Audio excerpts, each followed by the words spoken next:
సహాయం చేసి ఈ భవనాన్ని త్వరగా నిర్మించుకుందామని చెప్పి మీ అందరికీ తెలియజేస్తూ ఈ శంకుస్థాపనలో భాగంగా గ్రామ సర్పంచ్ రవలి తానా ప్రతాప్ గారికి, కుల పెద్దలు పెద్ద కుర్మ గారికి, శిరోజ్ గారికి, గ్రామ ఉప సర్పంచ్, గ్రామ సభ్యులకు, నూతనంగా ఎన్నికైనటువంటి కుర్మ కులస్తులందరికీ పేరు పేరున ధన్యవాదాలు తెలిసి వచ్చినటువంటి మా అమ్మక్కలందరికీ, యువతకు పేరు పేరున ధన్యవాదాలు. ఒక మంచి నిర్ణయం. మీ బిడ్డగా ఈ గ్రామంలో అన్ని కులాలు కూడా మంచి మెజార్టీ ఇచ్చినటువంటి గ్రామం కాబట్టి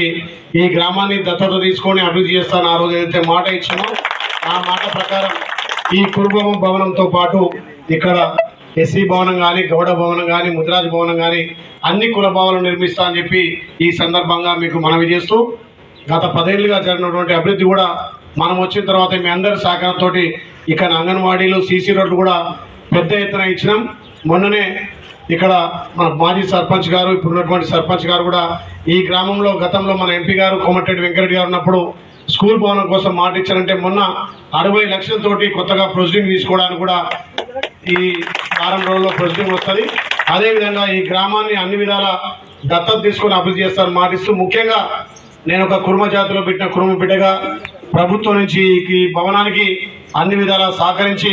నా వంతు కూడా సహకరిస్తా అని చెప్పి మాట ఇస్తూ ఈ భవనం ఒక సంవత్సరంలోనే పూర్తి చేసుకొని దీన్ని ఇనాగ్రేషన్ చేసుకుందామని చెప్పి తెలియజేస్తూ, ఇంకా చాలా మీతో షేర్ తీసుకుంటే కానీ ఇక్కడ కొంచెం అర్జెంట్ పని ఉండడం వల్ల కొంత అన్యతగా భావించొద్దు. మళ్ళొక్కసారి ఈ భవనం స్టార్ట్ అయినాక ఇది ఏ రకంగా భవనం నిర్మిద్దాం, ప్రభుత్వం నుంచి ఏ రకంగా నిధులు అవసరమైతే మన కుల బాంధవుల నుంచి కూడా కొంత ఆర్థికంగా చేసుకొని అతి త్వరలోని భవనాన్ని పూర్తి చేసుకుందామని తెలియజేస్తూ మీ అందరికీ మళ్ళొక్కసారి క్షణాలు తెలియజేస్తున్నా. Thank you.